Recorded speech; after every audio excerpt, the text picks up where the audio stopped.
안녕하세요. 브레인테크 강사 이수원입니다. 이번 강의는 어린이집과 유치원에 대해서 한번 얘기해 보고자 해요. 이 유치원과 어린이집이 요즘 아이들 빨리 가고 있잖아요. 맞벌이 부부 같은 경우는 어린이집 같은 경우 생후 1년 돼서 보낼 수도 있고요. 유치원 같은 경우는 뭐 36개월 지나서 보낼 수도 있고요. 이게 유치원 같은 경우는 기본적인 누리과정을 걸쳐서 약간 학습 위주로 가요. 그러니까 다시 말해서 운해보다는 이제 좌뇌 쪽 교육이 많아지는 거죠. 운해 교육도 하고 좌뇌 교육도 하는데, 이 좌뇌 교육은 36개월이 지날 무렵이면은 굉장히 안 좋은 거죠. 그런데 36개월이든 48개월이든 아이가 어린이집을 가잖아요. 그럼 주변에서 무시를 해요. 야, 자기네 아이는 뭐 아직도 어린이집을 다니냐, 유치원을 다녀야지, 막 이런 식으로 얘기를 하고. 그러니까는 이 어린이집을 다닌다는 것 자체가 굉장히 동네에서 창피한 일이 돼버렸어요. 그러니까는 어린이집을 안 가고 유치원을 가게 되는데, 이 유치원도 종류가 여러 가지죠. 뭐 일반 유치원도 있고 또 영어 유치원. 근데 영어 유치원은 없어요. 그거 학원인데 자기네들끼리 이렇게 얘기를 한 거고, 또 그 영어 유치원이라고 하는 데를 다니는 어머님들도 유치원이라고 우겨대는 거죠. 영어 학원이에요. 어린이 영어 학원. 거기서 아이들을 돌봄 서비스를 같이 해줄 뿐이에요. 어쨌든 간에 이 영어 유치원 거기도 다니고, 또 일반 유치원도 아이들 좀 놀이과정으로 하는 이런 유치원도 있는 반면, 어떤 데는 이 학습과 영어와 이런 걸 다 합쳐서 짬뽕을 해서 이건 도대체 유치원인지 아닌지, 그러니까 애들 그냥 가는 그냥 돌봄 서비스에 여러 가지 좌뇌 교육을 시키는 학원 개념의 유치원들도 많아요. 어쨌든 간에 아이들이 이 어린이집이든 유치원이든 집에서는 잘 노는데, 유치원이나 어린이집을 가려고 하면은 난리를 치는 아이들이 있어요. 가기 싫다는 둥. 아침에 등원을 시키려고 하면은 이제 전쟁이 일어나는 거죠. 그 이유가 있어요. 자, 이유가 무엇일까요? 원래는 이 어린이집이라는 시스템부터 알아봐야 돼요. 우리 어렸을 때는 어린이집이 없었어요. 그리고 유치원도 뭐 미술학원이든 뭐 이런 거랑 결합한 이런 유치원들이 있었고, 어쨌든 간에 우리 때는 유치원도 돈 있는 사람이나 또 그거에 대해서 너무 가고 싶어 하는 아이들만 좀 보냈지, 일반 아이들 유치원 다니는 사람들도 별로 없었고요. 우리 나이 때는 어린이집이라는 건 아예 없었어요. 그러다가 이제 IMF 터지고 또 맞벌이 부부들이 늘어나고, 그러다 보니까는 아이는 낳는데 뭐 집에 할머니 할아버지가 있으면 돌봐주기를 했는데, 또 그렇게 하다 보면은 또 조부모와, 그러니까는 이제 아이 입장에서 조부모지만은 그 부모 입장에서는 이제 시어머니 시아버지가 됐든 친어머니 친아버지가 됐든 관계가 거꾸러지는 거예요. 아이 입장에서 할머니 할아버지가 있다 보니까 뭐 버릇이 없어진다든지 그런 문제도 있고, 아이가 좀 다쳤는데 이제 부모님하고 또 싸우는 경우도 있고, 그러니까는 그때 이제 막 생기기 시작한 게 어린이집이었던 거예요. 그래서 주로 맞벌이 부부 이제 돌봄 서비스 위주로 나간 거죠. 그렇게 하다가 보니까는 그쪽에서도 돌봄하는 김에 아이들한테 이것저것 가르치다 해가지고 아이들 여러 가지 놀이 장난감 이런 것들을 하다 보니까는 그게 점점 낮아지다가 뭐 12개월 기저귀도 안 뗀 애들, 이제 이런 애들이 가기 시작을 했죠. 그런 것들이 장시간 되다 보니까는, 한 10년 이상 되다 보니까는 당연히 어린이집은 일찍 가야 되는구나 라는 그런 고정관념이 박히게 된 거예요. 유치원도 마찬가지예요. 유치원도 원래는 학교를 들어가기 전에 누리과정을 걸쳐서 학교 들어가기 전 미리 좀 보고 가는 이런 학습 위주의 역할을 하는 게 유치원이에요. 갑자기 학교를 가서 아이들이 앉아 있으려고 하면은 좀 힘들기 하거든요. 그러니까는 1년 일찍 가서 미리 학교 준비를 하자 해가지고 만든 게 이 유치원이에요.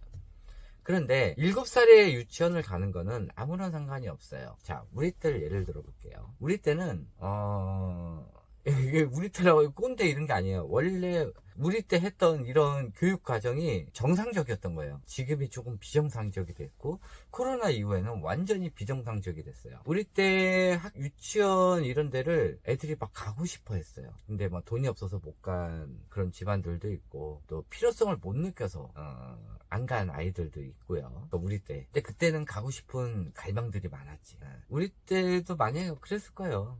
제가 지금 이제 47인데, 우리 때 보면은 유치원 안 다닌 사람들이 많았어요. 또 다녔다 그러면, 와, 유치원도 다녔어요? 막 이렇게 얘기를 한단 말이에요. 그런데, 어린이집은 아예 없었고, 그때는 나도 가고 싶다. 이런 마음이 있었지. 그런데, 한참 지나고 유치원이 많아지고, 거기에 따라서 또 마케팅을 하려고 1살 전 아이들도 받고, 우리 6살인데 좀 받아주면 안 될까요? 이런 사람들이 좀 많다 보니까는 6살짜리 애들이 생겼고, 그리고 나서 하다 보니까는 6살도 가는데 우리 5살 가면 안 돼요? 하다가 점점 내려온 게 무슨 3살짜리 애를 유치원을 보내고 그래요.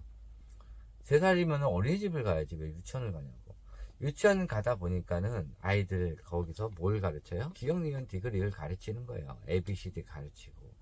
그러다 보니까는 이때 아이들 36개월에서 48개월 요 사이에, 그러니까 실질적으로 보면 24개월부터 48개월 사이에 이 시냅스가 확 발달돼서 그때 스펀지처럼 빨아들여요. 근데 이 스펀지가 좌뇌를 빨아들이는 게 아니라요, 우뇌에 해당하는 것들을 많이 빨아들인단 말이에요. 내 주변에 있는 실상 생활들, 또 여러 가지 미술활동, 예술활동 이런 것들에 대해서 스펀지처럼 빨아들이는 시기지, 좌뇌활동에 대해서 빨아들이는 시기가 아니에요. 좌뇌활동이란 한글 읽기, 영어 읽기, 이런 외국어들, 또 숫자, 또 셈, 이런 것들이에요. 이런 것들에 대해서는 시냅스가 많이 이렇게 발달하지는 않아요. 그런데 이 유치원을 보내게 되면은 이런 시냅스 활동이 좌뇌 쪽으로 쏠리게 되면서 48개월 이후부터는 안 쓴 거를 또 확 다 또 가지치기를 해버려요. 그러면은 우뇌 활동이 적다 보면은 우뇌 활동에 대해서 가지치기를 막 해버리는 거예요. 보통 24개월에서 48개월 사이에 있는 시냅스 양하고요, 성인들의 있는 시냅스 양하고 유아기 때 시냅스 양이 2배가 더 많아요. 어떤 게 어떻게 발달할지 모르니까 일단은 쫙 가지처럼 펼쳐주는 거예요.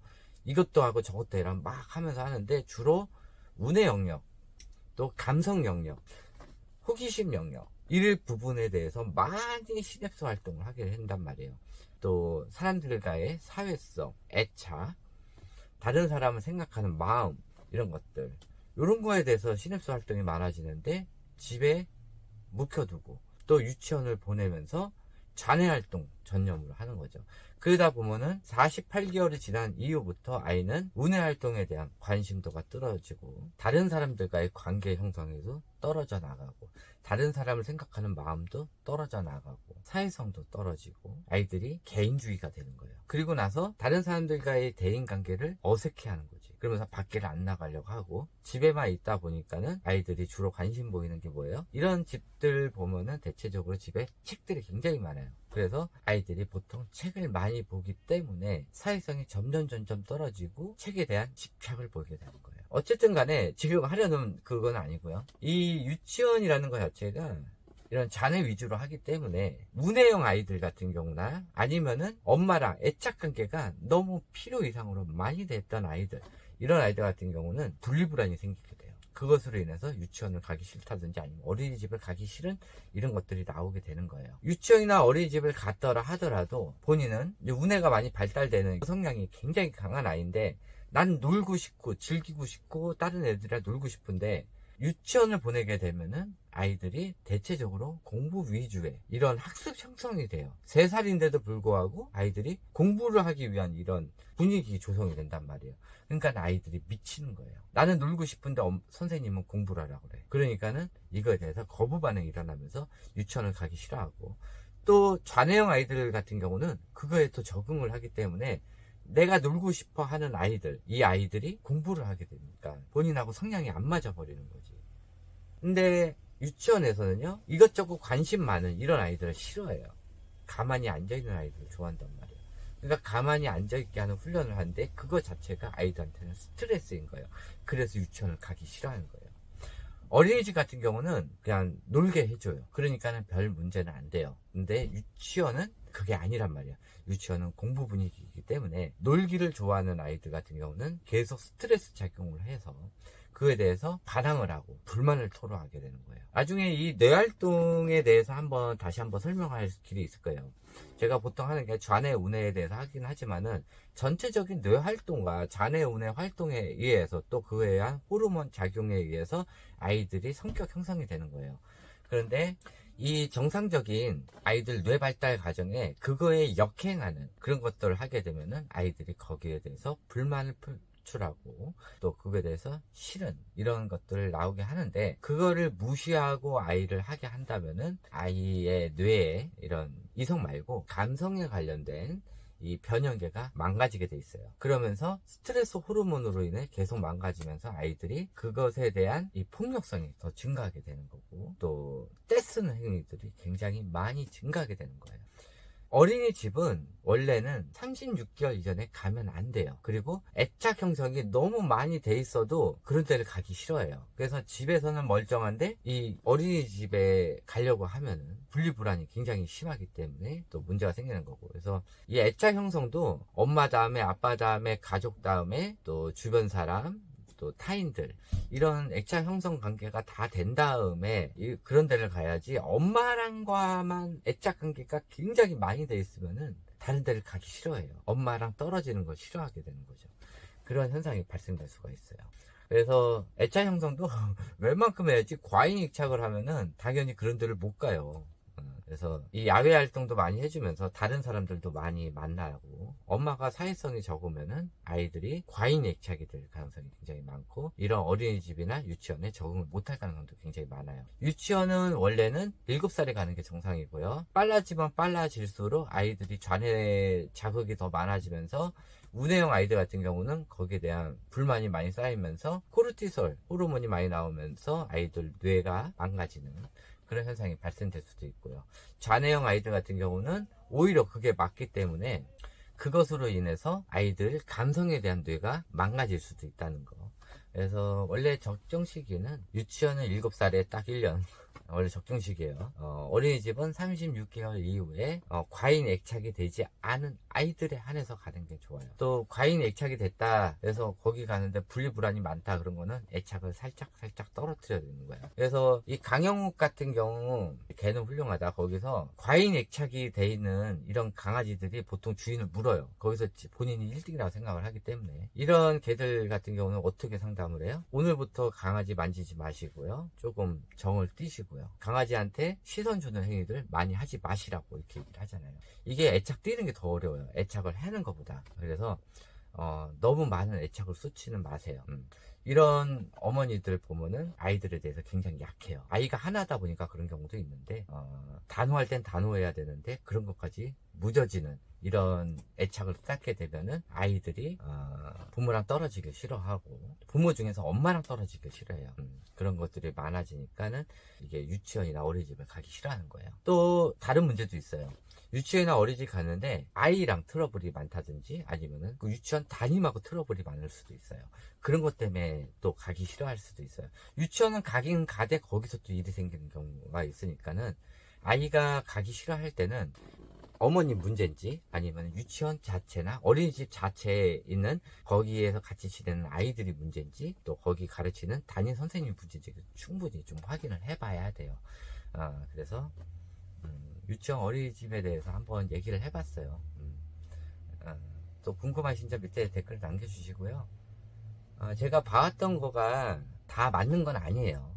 그렇지만은 저도 저 나름대로 제가 봤던 걸로 설명을 하는 거고, 저도 이 유치원 어린이집 문제에 대해서 한 10년 전부터 제가 생각을 해왔던 부분이고, 지금 코로나 이후에 집안 생활이 좀 많아지다 보니까는 그때 코로나 베이비 같은 경우는 그런 문제가 더 많이 생길 수도 있고, 또 코로나가 지나지 엔데믹 시점에서 아이를 낳던 이 부모님들은 문제가 뭐냐면은, 지금부터 하는 이 육아가 이 코로나 시기 이후에 한 3년간 어머님들이 했던 이 육아 방식에 모든 시스템이 적용되는 이 육아 방식이 정상이라고 생각을 해요. 그러니까는 코로나 이전의 육아 방식은 몰라요. 그리고 코로나 이후에 지금 암세포처럼 퍼진 이 나쁜 이 육아 방식이 정상적인 육아 방식으로 생각을 하고, 많은 사람들이 또 알게 모르게 하고 있으니까 이게 정상인지 알고 했는데, 아이들이 문제가 많이 생기니까 이걸 어떻게 해결해야 될지 몰라요.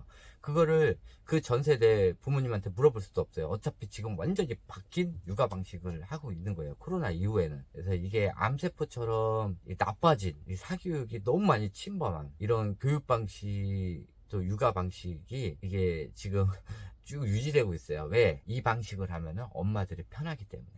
이 방식을 하고 있는데 오히려 아이들한테는 악영향을 미치고 있는 거예요. 그래서 지금은 도대체 어떤 게 정상적인 육아 방식인지 알 수가 없는 상태가 돼 있어요. 그럴 때는 초창기 때 했던 원래 육아 교육서에서 나온 그 방식대로만 하면 돼요. 남들이 이래든 저래든 신경 쓰지 말고 우리 아이는 우리 나이대로 하면 되는데, 그렇게 하면 아이들의 사회성이 좋아지는데, 문제가 뭐냐면은 주변 아이들 사회성이 나쁘기 때문에, 사회성이 또 원래 정상적으로 좋은 애들이 같이 놀 친구가 없어져 버리는 이상 현상이 또 발생되고 있죠.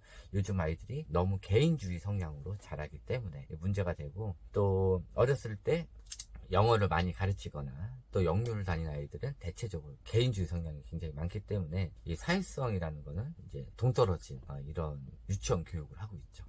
네, 이것으로 강의 마치도록 하고요. 조금이나마 조금 도움이 됐으면 좋겠어요.